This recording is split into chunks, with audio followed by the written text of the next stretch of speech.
In the 1600s, on the banks of the Saugus River, something extraordinary happened. Here, in the New England wilderness, a group of men and women were struggling to create a new way of life in a harsh and uncertain world. In pursuing their goal, they laid the foundation of an entire American industry. They built an ironworks.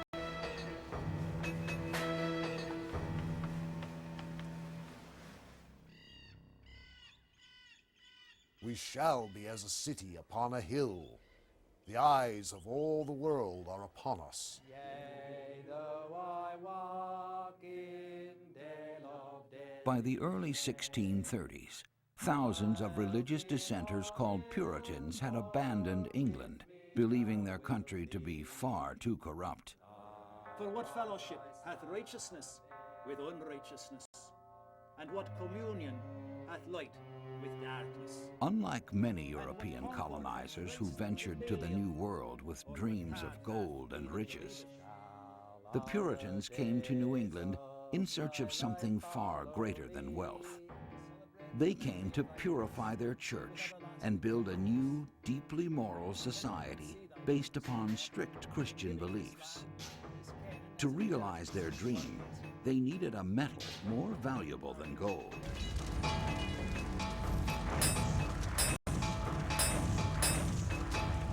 They needed iron.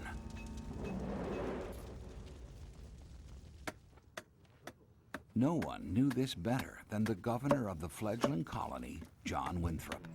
If we are to build a perfect republic in the wilderness, subject to no other power than ourselves, we must have a constant supply of iron. Iron will enrich our community. The industrious Puritans used iron in farming and cooking.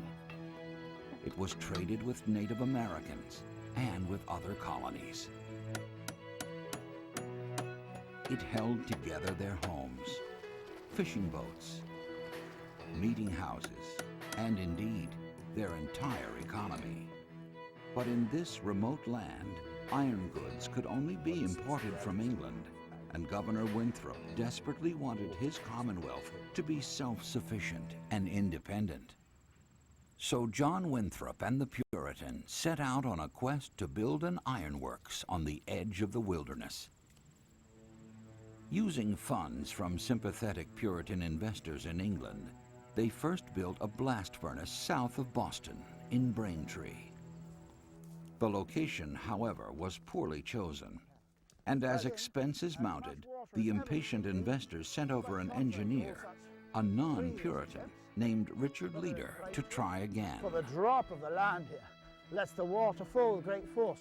Arriving in 1645, the energetic Leader searched for the ideal site for the new ironworks. He found it on the banks of the Saugus River.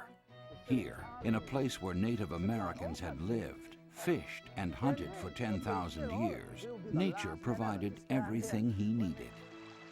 A river's endless supply of energy, a profusion of iron ore in nearby bogs, trees as far as the eye could see, and a harbor ideal for transporting materials in and finished products out. It is a good deep channel here.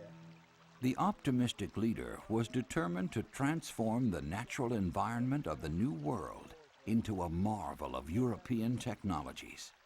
That parcel of land shall be overflowed by a pond of water, sufficient to erect a new watercourse. He dammed the river, channeling its raw power into a sophisticated system of hydraulics. The surge of water drove enormous wheels, providing energy to run the ironworks. He built a huge blast furnace to smelt iron ore. Giant water-driven bellows fanned the fires to a raging 3,000 degrees. A torrent of liquid fire is made so very fluid by the violence of the heat. When it is let out of a hole at the bottom with a long poker, it runs the distance of the furrows, and it stands boiling in them for a considerable time.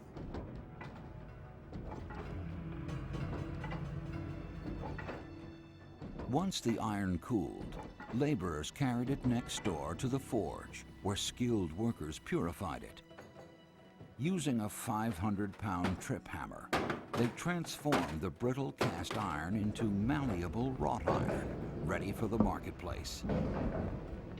Finally, Leader built a slitting mill, one of only a dozen in the world. Here, his men engineered a complex process for rolling out rods for nail making, nails that would help build the Puritan colony.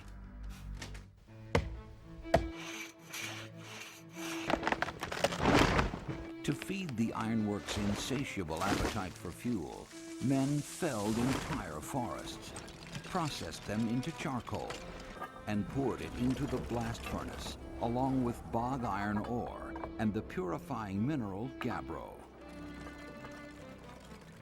The process at Saugus was so sophisticated that Leader had to recruit highly skilled workers from Britain to run the ironworks. The ironworks requires many ingenious heads and hands, men skillful in the contriving of water courses, stamping mills, engines for drying waters, refining. I dinna ken. Outside, sir. About 6 loads, sir. The investors, always looking to trim costs, sent Scottish prisoners of war against their will to perform unskilled labor. The 100 or so men and boys who labored in the ironworks were tough and hard-working. And because they were non-Puritans, they were considered outsiders in the eyes of the tight religious community.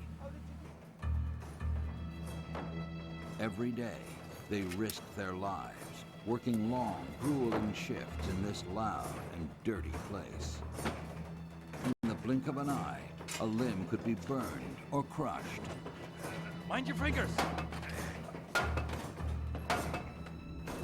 It is important to drain away the moisture from the furnace. Should any drop of water come into the metal, it'll blow up the furnace, and metal will fly about your ears. But within this hazardous crucible of earth, air, fire, and water, John Winthrop saw his vision materialize. The ironworks goeth on with more hope. The furnace runs 8 ton per week, and the bar iron is as good as Spanish. By 1650, Richard Leader's ironworks in the New World was operating at a level of production that rivaled any in Europe.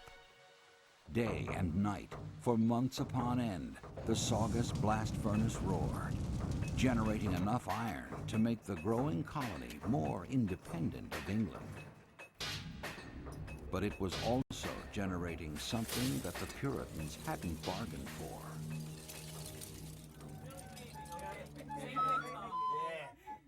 Nearby, in the company town of Hammersmith, the laborers who worked hard also played hard.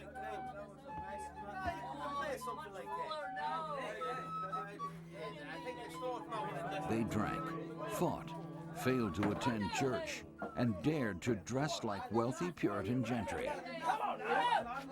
Their unruly behavior and social aspirations clashed with rigid Puritan morals, and they paid a price. Richard Prey is fined 10 shillings for being drunk. Esther, wife of Joseph Jenks, is fined for wearing silver lace. These people had been hired to make the Puritan society self-reliant. Now, they were challenging the Puritans' vision of social unity and religious purity. Meanwhile, the ironworks had its own problems. Despite being a manufacturing success, it failed to turn a profit. Richard Leader and the owners fought repeatedly. Every new undertaking has its difficulty. Ours has met with much. The company are much discontented and do not use me as I have deserved. Leader finally left. Under his successors, debts mounted and fraud was alleged. Instead of drawing out bars of iron for the country's use, there was hammered out nothing but contention and lawsuits. Until in 1670, After years of mounting losses and litigation, the great blast furnace went cold, never to be used again.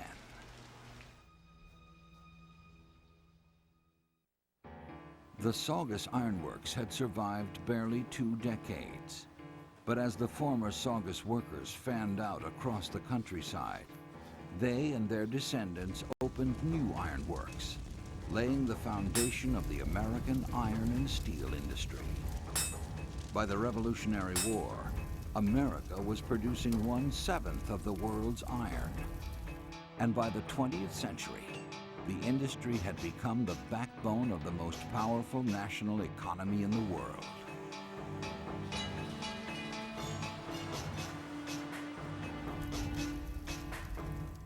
The Saugus Iron Works, however, had long since faded back into the earth, lost to the passage of centuries.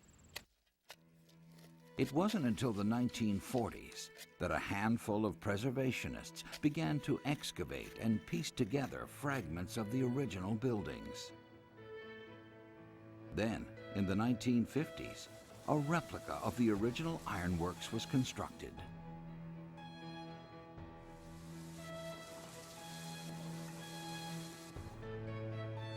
Today, as you visit the Saugus Iron Works, you can explore the beginnings of an American industry and reflect upon the Puritans' dream of self-reliance that still shapes our lives nearly 4 centuries later.